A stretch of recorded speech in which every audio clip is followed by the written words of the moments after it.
Let me Oh, the one who used to do the seminary stuff? Yes, you texted me. I don't know if I ever met her in person. Oh, no. I like spoke to her and she like told me about hosting events then. Let's see. Yeah.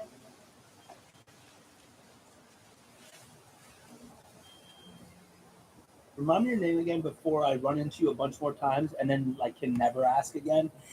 Max. Okay. Friedman. Yeah. Obvious. You remembered. I know, but I didn't do that, so I felt better. Right, because sometimes you're doing the socially appropriate thing of asking someone's name and saying hello, but the's no Right, you're not thought to really- remember it. I'm not going to be tested. I'm Right. just trying to get through the next 8 seconds. Right? Okay. Oh, that's interesting. That is a trick. That Yeah. is no, you don't need to do it in a low voice. The trick is you're like, oh, Max, so nice to meet you, Max. What do you do for work? Like whatever. You just like drop the name of the times. Right, then you say Max. Oh, that's interesting. well said. And then it's tied. And then they're like, why did I say my name so many times? There are people, right, but she's right. There's some people who just say it chanted over and over again in the shower for like a month and a half, and then you have to file against The them. way I learned to do it is to make it visual. Rather than repeating it like verbally, is to come up with either some pun off their name you associate with them. What do you got for me? Or if you know someone else with the same name, you can like visualize the two of them hanging out together. Oh, that's interesting. Okay, let's start learning Torah. There's story in the end of the parsha. Vayetze ben Isha Yisraelis, the son of a Jewish woman. V'hu ben Ish Mitzri, and he was the son of an Egyptian man. B'soch b'nei Yisrael, he went out among the Jewish people. Vayinatzu b'machane b'nei Yisraelis v'ish Yisrael. This one who had a Jewish mother and somebody who had a Jewish father, they got into a fight. They got into some kind of disagreement. Vayikov ben Isha Yisraelis is Hashem. This fellow with a Goyish father and a Jewish mother cursed God's name. I said Goyish father. I should say Egyptian father. Be more specific. Here's the difference. He cursed God. They brought him to Moshe. His mother's name was Shlomis Bas Divri of the tribe of Dan. But this guy's not really from the tribe of Dan, I would guess, because his father is a Mitzri. So who is he? They placed him under guard to figure out what Hashem wants to do with him. And Hashem says, this is not acceptable. Cursing the name of God carries with it the death penalty. And so they did for this man. Vayetze ben Isha Yisrael. He went out. Well, where was he that he went out from? What did he leave? So says Rashi, Me olamo yatsa. He quotes Rabbi Levi in the Medrash. He left his world behind, or perhaps he left his eternity behind. Me olamo yatsa. So what did he leave behind? His olam. Okay, it's hard to know what that means, but clearly he left. Vayetze is not that he left his house or he left his family. It's some sort of conceptual abandoning of his olam. And the question is, what's that? What's that? Okay. Now, what happened? Reberechia says, if you look at the last thing that was being talked about in Chumash, it was about the showbread, the lechem hapanim, the interesting thing where in the Beis Hamikdash there was a table set up and they stayed fresh for an entire week into the 8th day, maybe even not, like for long enough that that when the Kohanim ate it, it was still piping hot. It was miraculous. And this guy laughed at this and said, Ligleg, he made a mockery. And he says, Derech HaMelech Lecho Pas Chama B'chol Yom. Kings eat fresh bread every day. Shema Pas Tzonenes Shel Tisha Yomim. Bread, and it was put there on the Shabbos, which means it was baked on a Friday. The next Shabbos, that's 9 days. They're gonna eat bread that's 9 days old. Whoever a king eating bread that's old. And a third approach is what did he leave? So three things. This guy cursed the name of Hashem. What happened? He left behind Olamo. He left behind his Olam, his eternity, his life, his world. The second thing he left behind was he came out of the previous mitzvah. He was complaining about the lechem, about the bread. He doesn't understand, and he mocked it. He says, what kind of thing is this? And the third thing is, he wanted to plant his tent with the tribe of Dan. I mean, where do you go? If your father was an Egyptian and you're a Jew, your mother's a Jew, so you're Jewish, where do you go? Where do you live? You see this problem? Where do you live? You're not one of the tribes. So he decided, well, my mother's from Dan. I'll camp out with the Dan people. And so he did. And one of the neighbors came out and said, excuse me. And they're in the desert, but there's always that guy. Mativ Chalakan, what are you doing here? He says, I'm from the children of Dan.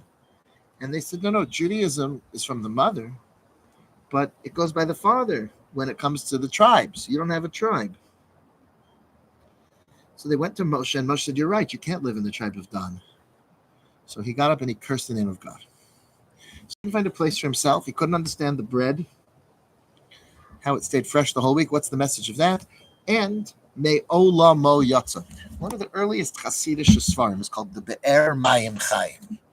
He was a student of the Mezritcher Maggid, the Maggid of Zolochov. Those are two students of the Baal Shem Tov. He's like, in that early generation.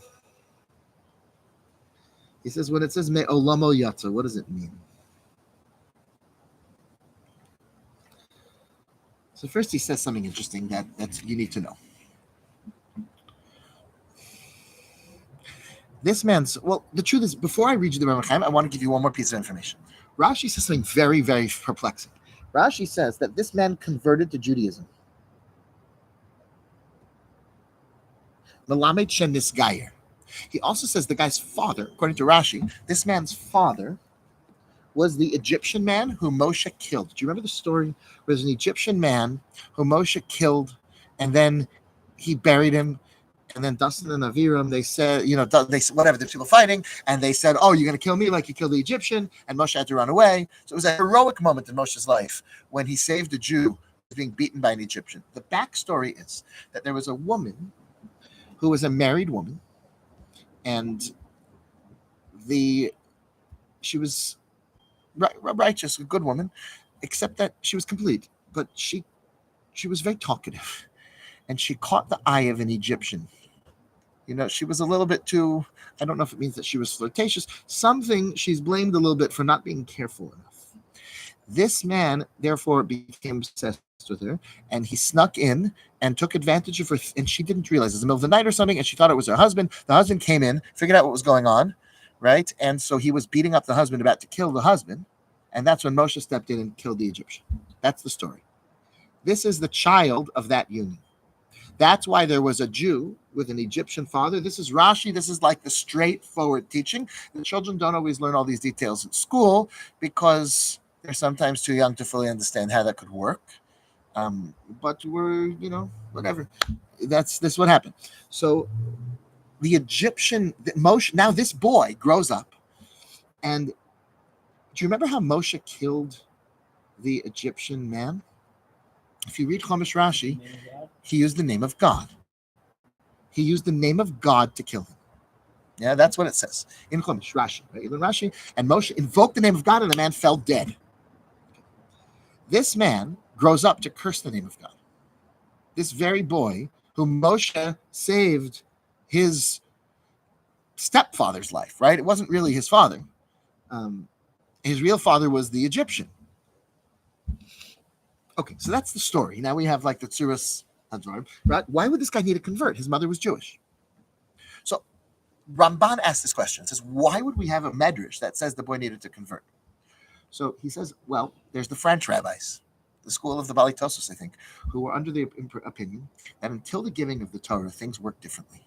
For Goyim, your nationality follows the father.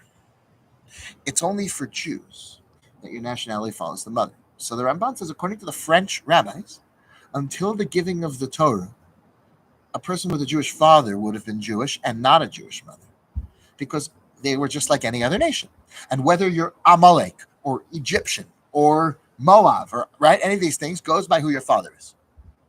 Whereas once the Torah was given, it goes by the mother. Since this boy was born before that, so you have a conversion. However, there's another approach of how to read the Rashi, and that's the Tosa Shantz, who's actually probably what he would call a French rabbi. It was Germany, but in those days, that's Sens Germany. Anyway, it's part of that part of the world. But Tosa Shantz says something interesting. He says when Rashi says Malamid Sheniskayer, it means the father. It's not according to him.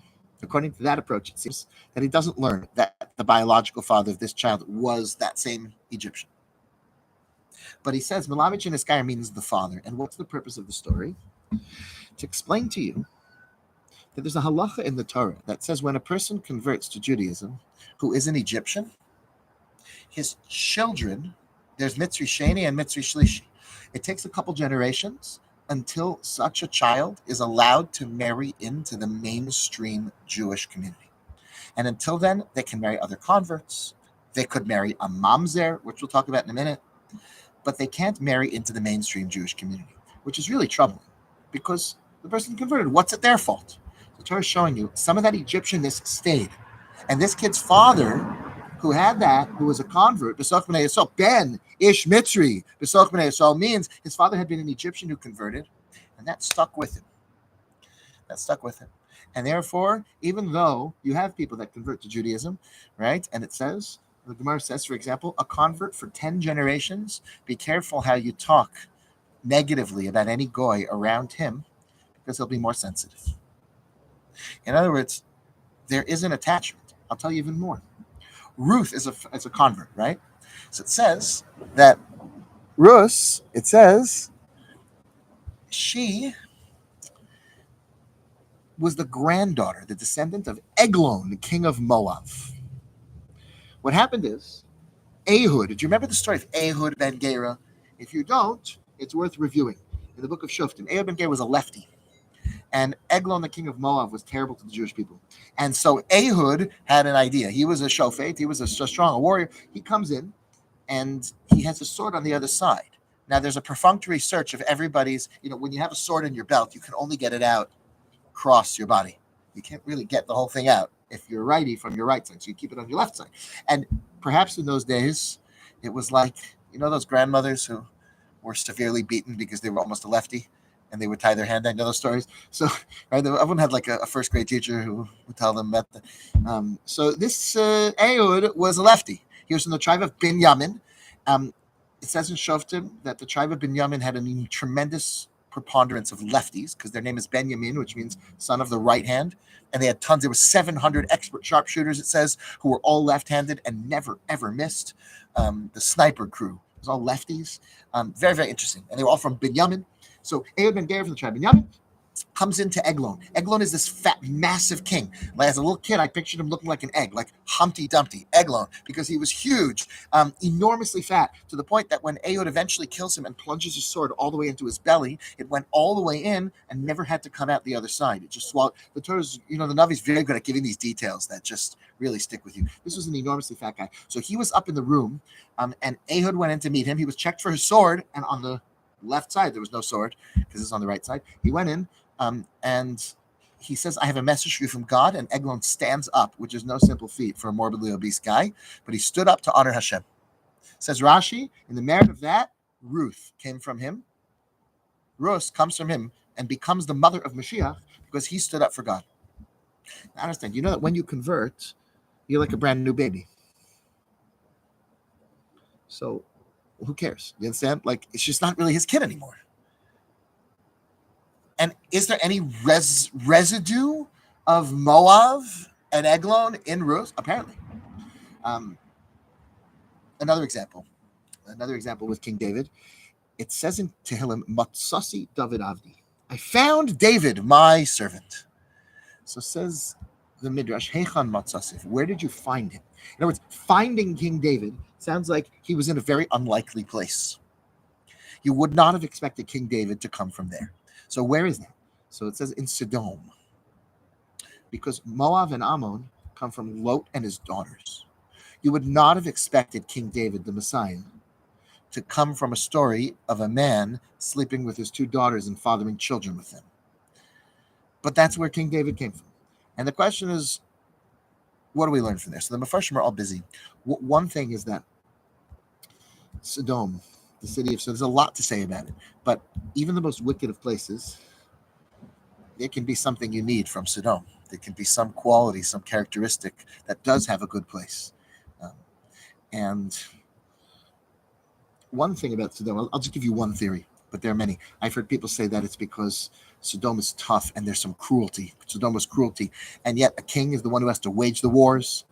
If you have a king who's too afraid to displease people, a king who's too afraid, right? I'm sorry, we can't defend our citizens because they're hiding behind a baby. That's not a king. You have to wage a war sometimes. That's something that's necessary, and so forth. So that's one approach I've heard. But I have another theory that maybe it has to do with the fact that in Sodom, they had this idea of no welfare, no charity. You're not really helping the person by just keeping them with charity. Let people earn a living. Let people be their own independent person. And they took it too far to the point that you couldn't do tzedakah. But it wasn't a ridiculous theory. It was a well thought out theory. That was Sodom. And there's a lot of evidence to prove this for another time. But that was the theory. And that the people of Sodom, the truth is the purpose of a king is to unite the entire nation into a functioning society where everybody gets their bread and their food by being part of something productive. That's the purpose. Each tribe and each person, right, is there working together under a ruler, right, who gives them the space to function in a healthy way as a society. And there's a lot to explore about what that means. But if you just think about how the Gemara says, when you look at like a loaf of bread, the amount of people that go into producing one loaf of bread is astonishing, between planting the wheat and working the field, and therefore in societies that are functioning, there's food, and when there's not healthy centralized government, there's famine. And the book of Ruth begins, "Bimei shvot hashoftim," when every man judged for themselves. Ein melech b'Yisrael v'hirav ba'aretz. There was a famine. But David comes from Beis Lechem. He comes from the house of bread, Bethlehem, and bread always represents there's many indications. The Gemara says that when you see 600,000 Jews, and you appreciate that. How could we have any bread without hundreds of thousands of people? I mean, how could we have all the things that we benefit inside, right? If us and another 10,000 people would wind up on a desert island for the rest of our lives, I mean, I don't think we would ever be able to produce just the clothing that we're wearing in one lifetime. Like, to build the factories, to be able to make the buttons and the thing, and like, forget elastic. How would you do all this? So the answer really is with all these people working together. That's the job of the king, is to give everybody independence and not require charity and not require handouts. That's the theory. Okay, so David HaMelech comes from Sodom. I mean, people converted, and they're Jews now, right? They're not from Moab. They're not from Lot. They're not. So all this, keeping this on the back burner for a moment, we're going to get into this. I want to share with you what he says here in the Be'er Mayim Chaim. This is the Hasidic Sefer I was telling, very early, very important. He says, if this man's father was killed with Hashem's name, right? The Egyptian man was killed. Moshe used Hashem's name. Why would Hashem's name kill somebody? Apparently because that person has some issue. Shepagam bo b'yamav. If a person would be totally pure and holy and right, then hearing Hashem's name wouldn't have a negative impact on them. It's only if in some way their life is out of sync with that name in an egregious way. And therefore, if you had to sum up what was the mistake, what was wrong with this Egyptian person, it was that he was out of touch with the name of Hashem. Understand? In other words, pagam. He damaged in some way his human relationship with the name of Hashem. Okay, I don't really know what that means, but the point is this. The Arizal famously says, he teaches, that the reason Hashem punishes children for the sins of their fathers, when they continue those sins, if they're connected in any way, he compares it to a Gemara that talks about 5 gardens that all get water from one ma'ayan. There's one spring, and there's 5 people with fields or gardens, and this spring trickles down, And at some point, the water in one of the levels gets sealed up. So who's responsible? Let's say at level 3, the water stops coming. The first 2 people are getting plenty of water. 3, 4, and 5 are not getting water anymore. So do we say that number 3 has to pay for the plumbing issue? So we say all 3 of the next people have to deal with it. Because, right, the lower person just won't get his water if it's stopped up at the next level. But that's not true about the people at the higher level. And therefore, he says parents are much less affected in a certain way by their children. You can have a child who goes and does something wrong, and that's not necessarily a reflection on the parent. But what parents do influences their children a lot. And a child has to fix it. You know, just before we continue, this is huge. I'll hear people say, like, I'm a, right? No, I'm a Smith man. Smith men are all angry, right? Like, we go back. It's a long line of people, right? You see my uncles at the Seder table just tearing each other apart, right? I mean, that's what we are. We're just angry people. And that's the perspective that a lot of people have. But, like, you've got to stop this. You got to solve it. Like, maybe there was trauma for the last 2 generations. And Jews have this stuff because they went through Holocausts. And they, you know, like I remember somebody, somebody close to me once told me that at his father's funeral, he discovered that his father had been married and had children before the war. And he never knew this his whole life. And it explained a lot. His father was a good father and a kind father, but he had, it wasn't as easy for him to show affection and to show, like, there were things or whatever, right? And isn't that something? And he never knew this. And now, how does that pass along to his children? At a certain point, it's like the buck stops here. I'm responsible to solve this problem that does come from my parents, and I have to fix this up. And that's a child's responsibility. We get a lot of good from our parents, but the things that aren't perfect, we can't just be like, well, that's how it goes for me. I inherited this problem. You have to solve it. I know another fellow who really said it to me pretty straight out. His father was a very abusive man, and it seems to be a pattern in the family. And he says, like, it's not my fault, but it's I have to stop this. I have to make sure this doesn't continue any further generations. That's our responsibility. So he says, this guy's whole eternity, his whole life, was about coming to terms with this issue that his father had and fixing it. When he instead fell into the same trap, when he made that same mistake, so then me'olamo yatsa, he left his world behind. The reason he was here was to struggle with and work on this issue. And when he failed at this, he didn't just fail at one small thing. He blew it. He impacted his eternity. This wasn't a small mistake. So he says a person should consistently consider the following idea. Ulai lo nivrei kiem l'sha'a zu lahamid atzmi. A person should think, maybe I was created for this moment. You understand? Now, the good news is we believe in tshuva. We believe in learning from our mistakes. We believe that tzaddik falls 7 times and then gets up. And many Mefarshim over there say the Radak says it doesn't mean 7. It means a lot more than 7. 7 is just a way of saying a ton. So you can make a lot of mistakes in life and overcome them. Sometimes a person makes a very severe mistake like this, and it's especially severe because he was sent here for that moment, and they're all watching in Shamayim, and so this is a me'olamo yatsa.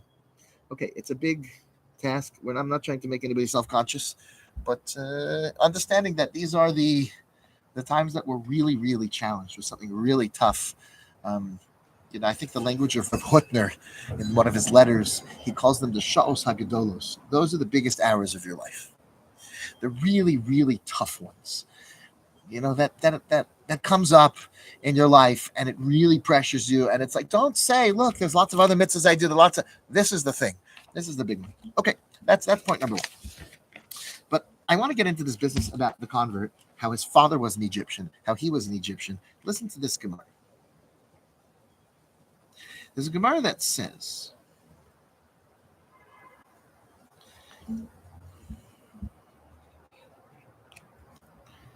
that Reb Zera was teaching in the city of Mechuzah. Mechuzah was a Babylonian city, and a lot of people converted to Judaism there.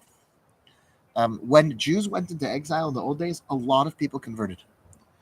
It's a very attractive religion. It's a beautiful lifestyle. I'm frankly surprised that Lupe's been with us for 10 years and hasn't said, hey, I really want to be a Jew. Like, I don't understand what could be going on in your life that could be more beautiful. And you said, like, she sees that at her worst. It's true. Like, she sees us, one of the houses in this clean because she comes to clean. But it's still amazing. Like, I'm consistently surprised. But in Bava, a lot of people would convert in these Jewish cities. And Mechuzah was a city packed with converts. I read in Paul Johnson, History of the Jews, that Roman women converted to Judaism in very large numbers because it afforded them freedom. It gave them freedom of all kinds of things, financial and other ways, because Jewish women really are very well protected in the Torah system. And he says that they converted by a lot. And it helped me understand the Gemara often has this matrunisas, these Roman matrons who would ask questions to the rabbis, and they ask questions about psukim, and they want to know about Adam and Eve, and they want to know this. And sometimes they misbehaved and tried to have relationships with the rabbis, but they were very like Judeophiles. And you wonder, like, what's going on with specifically matronisas, right? These matrons. I picture like matronly, like serving them rhubarb pie or something. I don't know. But that's what I picture, because matronisa. But the answer is that these women were maybe converting. I don't know. He has proofs from secular sources. Paul Johnson. Okay. So this city of Mechuzah was packed with Jewish converts. And what happened is, Zera taught there, Ger, a person who converts to Judaism, is permitted to marry a mamzeres. A mamzer is somebody who the mother was married to one man, but she has a child with another man, right? Or a brother and a sister. Some terrible situations where people have a child, which is a very serious crime. That child's called a mamzer. And the Torah says a Jew is not allowed to marry a mamzer. So mamzerim can marry other mamzeros, right? A mamzer can marry mamzeres, but a convert can marry a mamzer or a mamzeres. And these people didn't like that at all. So they took their esrogs and they chucked, it was on Sukkot, and they pelted him with their esrogim. That's the Gemara. The people there didn't like it. So what was going on? So here's a few interesting things that are brought by the Sefer Panim Yafos, the Makne. His name was Pinchas Levi Horowitz, Rebbe the Chassam Sofer, right? This is a couple hundred years ago in Frankfurt. And he was one of the great giants. And he says like this. First of all, the esrog represents the tree of knowledge of good and evil without the evil. How's he going to prove that? Because it says in the Torah, Eitz Hada'as. That's the tree of knowledge. And the word for the esrog tree is Eitz Hadar. The difference between Hadar and Hada'as in Gematria is 270. Ayin, Tuf, or a Resh. So the difference is 270. And Ra, which is the word for evil, adds to 270. So the esrog tree is like a tree untouched by evil. Okay. So when we pick up an esrog next, we have to realize we're trying to connect to the fruit world or whatever, right? We're trying to connect to something in a way that's beyond the tree of knowledge of good and evil, just good. Okay, keep that in mind. Another important thing to know in the world of Gematria is that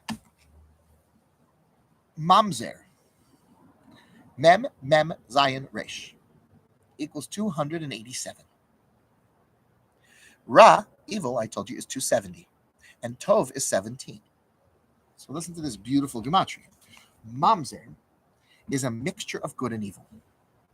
You see, he's a holy soul, a piece of God, but he came into this world in a very unholy way. And therefore, the mamzer is a tricky thing. What, is there anything wrong? Did this kid do anything wrong? But he's a mixture, because the midos that a person has, right, and all kinds of other characteristics of a person are related to how they're brought into this world. And he has a challenge. Now, is he any less capable? The Gemara says, a mamzer talmid chacham, drowning, and a high priest who's an Am Haaretz, you should save the mamzer talmid chacham.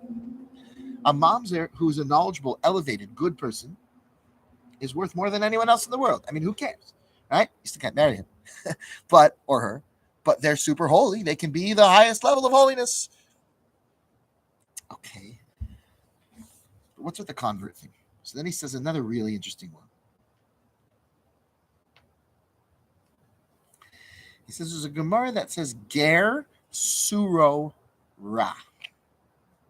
The literal translation is that converts can sometimes have a negative bent.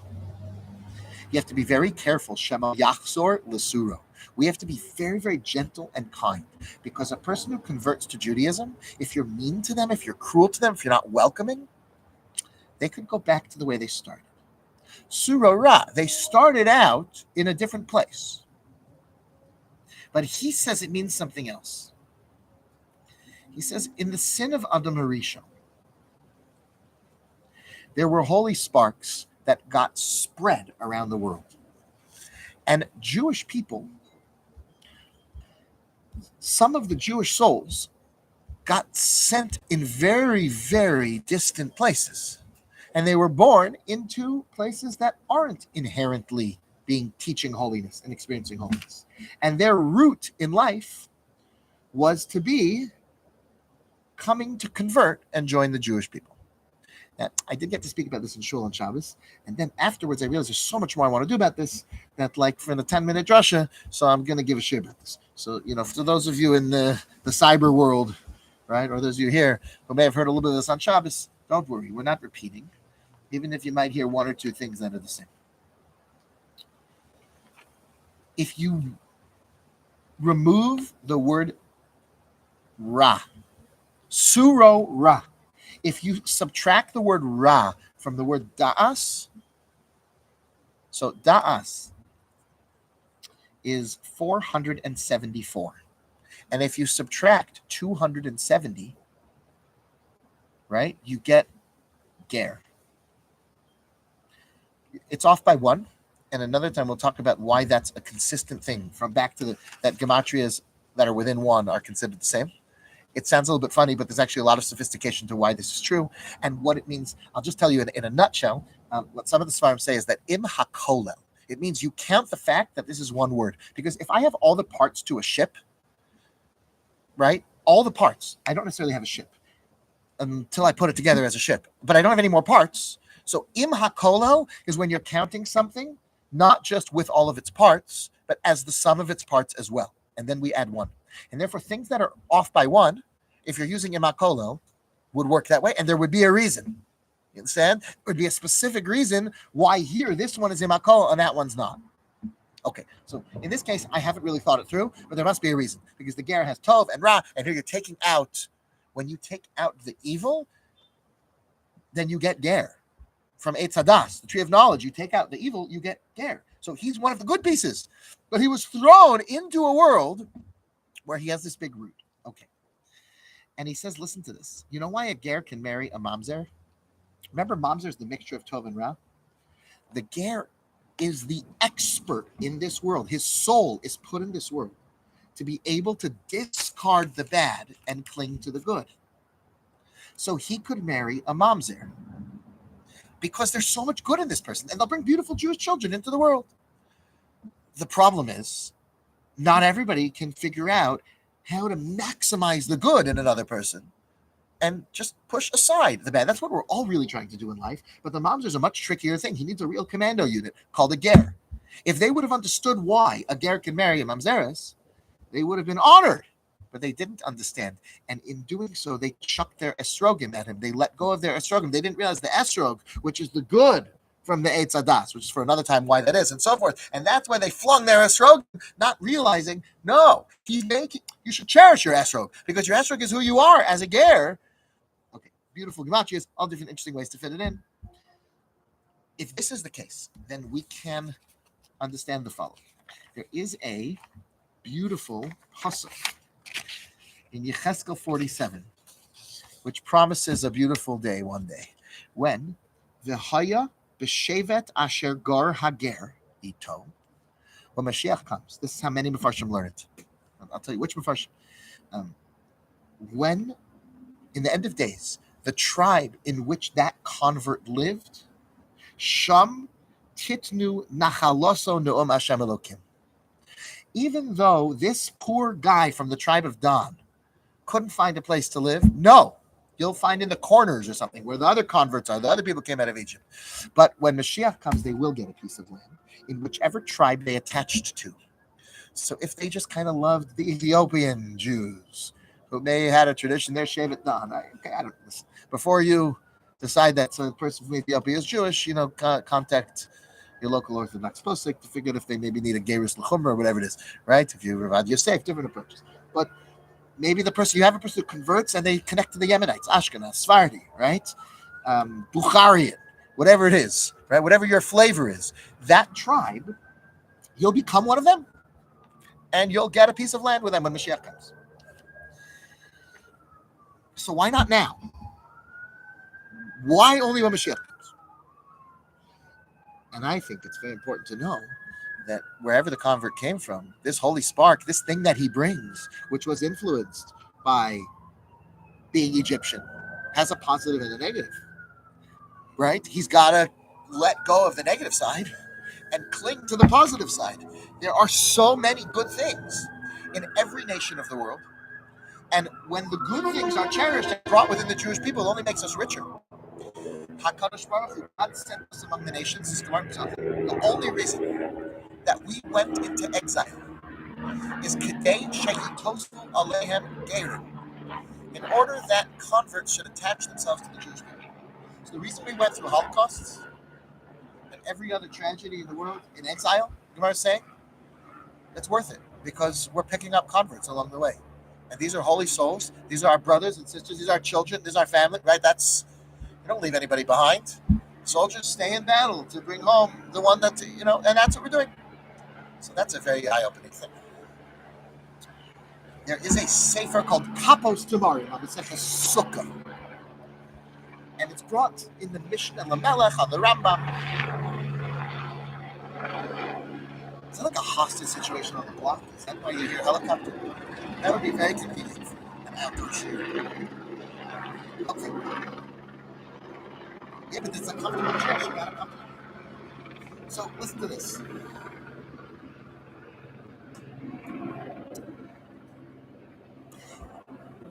When it comes to the mitzvah of bikurim,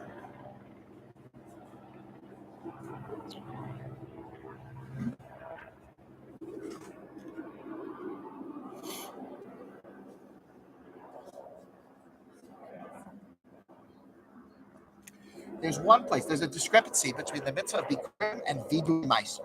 Essentially, in one place, we say that a convert brings the bikurim, right? Ve'eno kore, but he doesn't read the parsha because it says the land that you gave our ancestors, and converts don't get a piece of land.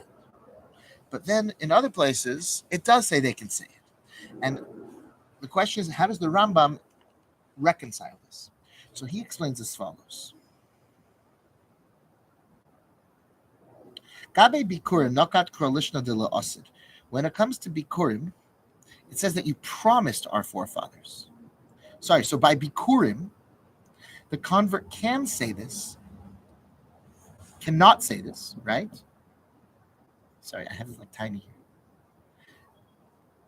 Yes, so I got it right. When it comes to bikurim, the convert can say the verses which say you promised this to our ancestors, because even though they didn't get it yet, eventually, la'asid lavo, they're going to get it.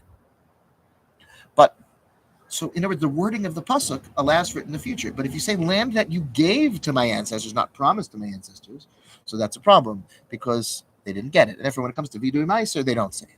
And then he says, I want to tell you something else. He says, why is it that God didn't just give time of the milson? Shahagerish and Iskaya ba'od Yisrael b'golus. Him gerei tzedek. The converts who converted when Jewish people are in exile over all the years are incredibly righteous people. And they're different than the people that attached to the Jews as they were leaving Egypt. Because then the Jews were riding high and things were going well for the Jewish people. And they weren't necessarily so sincere. A person who converts to Judaism in a world like today, where people are going to hate you for it, so then they get a portion of the land of Israel. But in the beginning, they first were going to have to prove their bones. They were going to have to go through some difficult times. They were going to have to suffer a little bit as a Jew in order to develop their. Otherwise, maybe it's just an opportunist thing. It means the convert has a big job. The world isn't yet perfect. And these are some of the people who are a mixture. They come from somewhere else. And their job is to bring about this incredible transformation of the sparks into Judaism. When the Jewish people left Egypt, it says they cleaned out Mitzrayim. And they cleaned it out. And the Arizal says that there's holy sparks that exist in every country in the world. And in Egypt, Jewish people, when they go into exile, so their job is to collect those sparks. It's very similar to the idea of collecting the converts.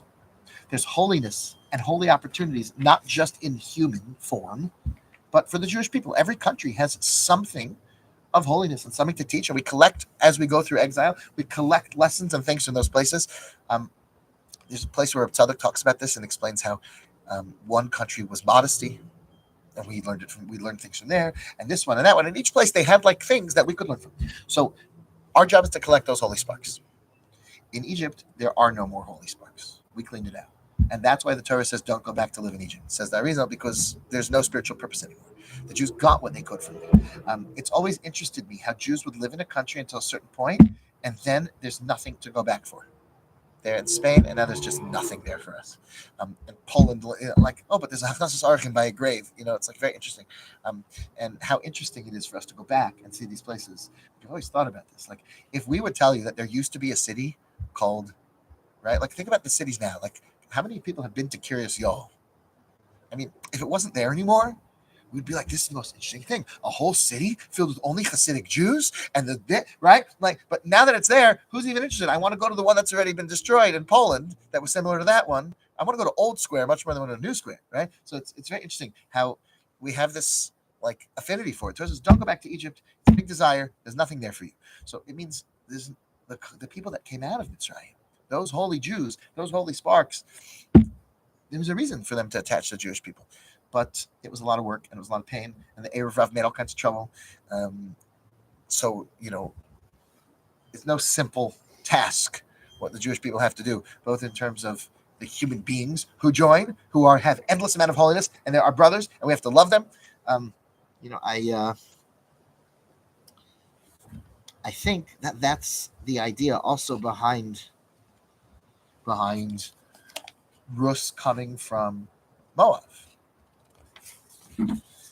Right? In other words, it's not Eglon's loyalty and commitment to God, and wherever that was, there was something holy and good in Moab that the king represented. There was something there of real value, and his merit was that it wasn't lost and wasted, that one of the grandchildren that he produced was so holy and so locked into the good parts.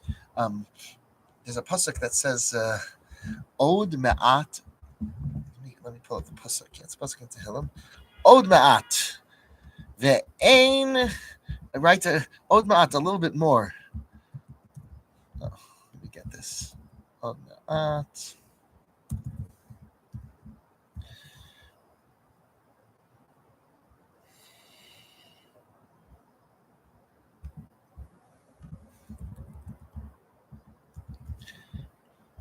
Oh, Ve'od Ma'at. That's why it took me a second. Okay. So this is Tehillim, chapter 37. The pasuk says, Ve'od Ma'at ve'ein Rasha. A little bit more, and there's no wickedness. So I've seen this, no wicked people. So I've seen the Svarim say, Od Ma'at, there's always a little more inside of a person, ve'ein Rasha, where there's no wickedness in that person. In other words, even in a person who's presenting as wicked, there's Od Ma'at, there's another little bit somewhere in there where there isn't wickedness. And I mean, sometimes a person doesn't listen to that part of themselves and allows themselves to be totally guided by the wickedness. I'm not saying that you need to look at every Nazi as super holy, but you do have to know that the reason that they're responsible till their last day for all their bad choices, because there is a good voice in them and there is a soul in there somewhere, and that's what makes them responsible, because I don't hold a leopard responsible for biting anybody, and I don't think what those white Siberian tigers did to Siegfried and Roy was wicked or evil. I don't compare them to the Nazis, because, that's just their nature. So human beings have Od Ma'at. There's a little bit more. There's a little bit. Ve'ein Rasha. That's what I've seen this story. So now there's a very beautiful perspective to understand that this Eglon, a wicked man who tortured the Jewish people, the good part of him, which was expressed when he stood up for God, Rus took that. And it's not that she wasn't a Moabite human being. She was. She's Rus HaMoavim. And she brought about someone, right? She brought about such greatness in her personality and brought that to the Jewish people. And that's the concept. It's not despite where she comes from. It's not that the convert who converts is newly born and has no connection anymore. They're newly born in some ways, but they also come with their identity. And then the last thing to quote is to understand. So I shared some of this on Shabbos, but I'm going to share it again. There was a fellow named Rabbi Ovadia the convert, and he wrote a letter to the Rambam. Beautiful, one of my favorite letters from the Rambam. It's hard to say that. I don't know. What am I get to pick? But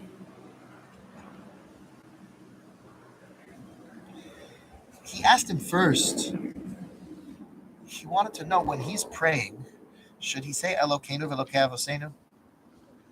Should he say God of our forefathers? Should he say who chose us? I mean, he wasn't really chosen. He chose God. Shehinchalta es avosenu or shehinchalta lavosenu, and benching the different things that you took us out of Egypt. She'asa nisim lavosenu. All these things that come up. God who did miracles for our forefathers. I mean, he wasn't part of it. He wasn't part of the Hanukkah story. His ancestors were on the other side of things. So does he say these things? He says, here's the reason that you're going to say all these things. The first thing is, I didn't mention this in Shabbos. Avram Avinu hu shalamad kol ha'am v'hiskilan.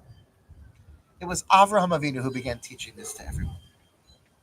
And he essentially says that, you're a student and a child of Avram as much as anyone else. So that's really our avos. That's really, okay. And he goes on to this, kol mishin iskar atzov kol hadoros.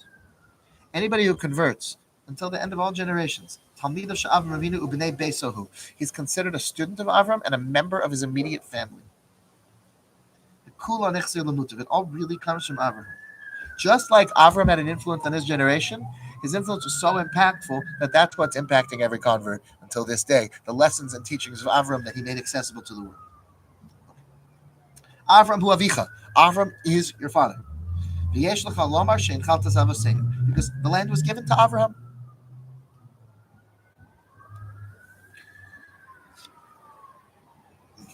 And he goes on to talk about that. Then, at the end, the guy asked him a question.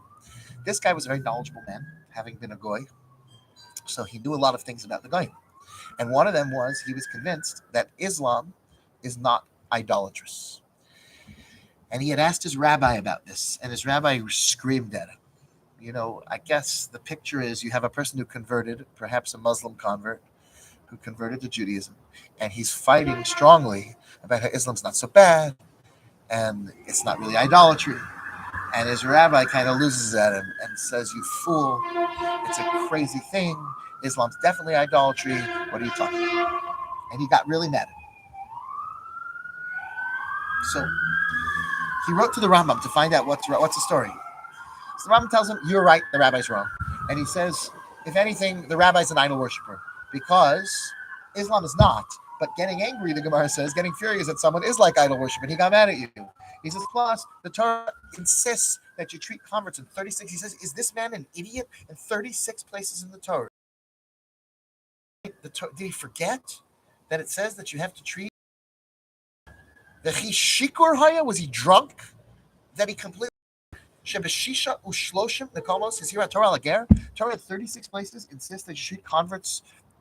36. I mean, this is a huge deal. Ayidra Hashem. Where did his Ger Lo Sona? How did he forget that? He says he should have spoken to you softly. He says, even if he was right and you were wrong, what he did was crazy, but for sure, when he's wrong and you're right, he says, if anything. But even if he's right and you're wrong, you have to be careful how you talk. Okay. And he goes on. Then he says, this is so beautiful. Zeshakar l'chak seal. This man called you a fool? Nah. Tema Godolhu. How could the man call you a fool? Adam Shehiniach Aviv Umalanato, a man who left behind his parents, his father, and his birthplace. Umalchus Amo v'yodam anatoyu. He left behind being a member of a successful, strong nation who was militarily powerful. Behaving be'ein libo, because he understood with the eye of his heart. Uba unidbag be'umazu. He says, and he attached this nation who everybody hates and everybody mistreats. Because its religion is true and said that he recognized that the Jewish people's way of living is the finest, and that their religion, everything good in any other religion, is stolen directly from Jewish religion, says the Ram. This man figured it all out. This one adds something on, the other one takes something away, right? I mean, Islam will add on a couple tefillahs a day. Christianity will take away, 603 of the mitzvahs, maybe more, because I don't know if they really do all the Ten Commandments. Like, honor the Shabbos, I'm not sure. Yeah, but they switch to a different day, and then they don't keep the rules. So I don't know if that counts.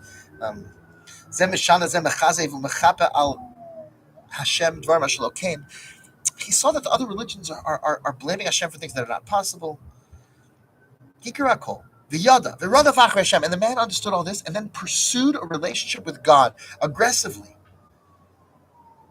and came under the Kanfei Hashchina. V'nisabek ba'afar like Moshe Rabbeinu v'Rabban Shekol Levin, and he threw himself into the dust of the feet of Moshe Rabbeinu, who is our rabbi and the rabbi of all the prophets, desiring the mitzvahs and wanting his heart to attach to God, right, and live in the light of, to go up live with the light of God and go up the ladder of the angels and enjoy the joy that only the righteous can enjoy. He threw this world and the pleasures of this world out of his heart. He didn't run after wealth and all these other nonsense. A person like that you call a fool? Khalila. God doesn't consider you a fool. He considers you a maskil, a wise man, a maven, an insightful person. Pikeach, a smart person. The holech nechachos, a person who's got it right. Talmido shel Avram Avinu, shehiniach avos of Malat v'nacharech Hashem. You did what Abraham did. That's what you did. Umisha berachas Avram Rabcha. May God, who blessed Abraham, your rabbi, and nasan lo schar ba'olam hazeh u'olam haba, and gave Avram reward in this world. Avram was wealthy, right? Avram lived in old ripe age. He was happy, had a wonderful marriage, right? Hu yivarech oscha. May you have a long life, so that you can study the words of Hashem and teach it to all of His people. May you have all the comforts that Hashem promised the Jewish people. Moshe ben Michael. Okay, so why does the Ger marry the Mamzeres? What does this guy miss? He thinks it's Asud Lavo. He thinks he could just come and be part of the Jewish people. Sorry, buddy. It's a tough road. There's a lot to do. And here's why I think is a major takeaway for all of us from all of this. There's no free lunch. It's not easy. Every person was sent here with some kind of journey and some kind of task. And you don't get to just find your place in the Holy Land and settle down in your property and just be there. Right now, no, that's not where you're supposed to be. You're supposed to be working. You're supposed to be working on who you are. You understand? Like the convert, who one day, yes, you'll settle down with your tribe and it'll all be peaceful. But that's not what's happening now. What's happening now is you're on a commando mission to bring out the holiness, and that's inherent and latent in yourself and in those around you. And it's a big job and it's not easy. And there's no time to just sit back. The king could be eating fresh bread every day, but he's not. HaKadosh Baruch Hu has created a system where it's our job to elevate the physical. And the Shulchan and the Beis HaMikdash represented wealth. Just like the menorah represented spiritual enlightenment, a person who wanted to pray for spiritual enlightenment would pray in the Beis HaMikdash facing the menorah. But a person who wanted to pray for chokhmah, right, for wisdom, a person who wanted to pray for financial success, right, to be able to have financial things, that physical success and wealth and health and these sort of things, laha'ashir, to be wealthy, so he would face the Shulchan. And the idea is that the bread stayed completely fresh the whole time. It overcame its physical limitations. The job in this world is it's not to have fresh, immediate bread. When Mashiach comes, it's going to be that way. It says explicitly that bread is going to grow on trees when Mashiach comes. One day, the land of Israel is going to have gluskaos and clay milas. Now, trees are going to produce loaves of bread and ready-to-wear clothing. The Rambam explains that it means that it's going to be, by the time of Mashiach, it's going to be as easy to access bread and clothing as it is to just pick an apple off a tree. In reality, we've gotten to a place where it's probably easier for you to go to a store and buy a suit than it would be to find an apple to pick off a tree. Right? If you needed to go find an apple now that's growing on a tree, it might be easier to get to Ross and just buy some clothing. It's an unbelievable thing in world history that's true. But it's messianic that the world is working together at such a pace that there's just too many clothing. Like they're just sitting in bins outside of the thrift store around the corner. The garbage bin, by the way, hot take. If you ever need anything, they fill up the dumpster every day with usable things outside of the thrift shop around the corner. Because they just can't sell everything that's coming in. Not everything is useful to them. Not every pair of sweatpants can they make their money on, and it just goes in there. And I have seen people in there. I'm telling you, dumpster dive. That's a date night if I ever heard of one. It's really something. It's really something. I've seen people I once saw a woman pull up. I was like parked there to go to the cleaners, whatever. And I obviously don't have my entire wardrobe from there. But I saw a woman get out of her car, it's an older looking car, and go in there and start getting stuff. And I was like, wow, that's unbelievable. There's a lot of wealth. There's a lot of surplus here. Baruch Hashem. So in any event, I don't know if the Mashiach thing meant out of dumpsters exactly, if that's what the marshal, but it's very deep. And the conclusion is that we're not yet there. We're not yet there. This man had to understand you still have a job to do. You came out of Mitzrayim. You have kinks to work out of your personality. You're a Mitzri Sheni. There's still Egyptianness in you, but you're a Jew. And you can work it out, and you can go marry, right? Somebody who is capable of helping you on that journey, and you can continue to work on yourself. And when Mashiach comes, you will belong here. And right now, you don't belong, and that's right, because none of us belong. We're all strangers. We all are children of Avram Avinu. We're all trying to get this right and work on ourselves and separate out the bad, so that the tree of knowledge it's a das tov, and we don't have to have the ra anymore. And that journey is a very important one, but it's worth it. It's worth it to realize that the unique mixture of good and struggles that we come from, every one of us, we all come from a lot of good. Every human being in the world has this mixture, and we come from this, and our job is to work at this. Don't try to just settle down in your spot. Learn from the convert. Learn from this lesson that it's not Mashiach. There's still a lot of work to do. There's still a lot of growth to do. Don't get complacent and satisfied and think the Jews that came out of Egypt, maybe they did have a place to settle, but the convert who came out still had a lot of work to do. He still had the work to do. When Mashiach comes, they will have a place to settle. But right now, he still had to work on himself. And all of us in our own way still have to work on ourselves. One day, every one of us will settle down in the Holy Land.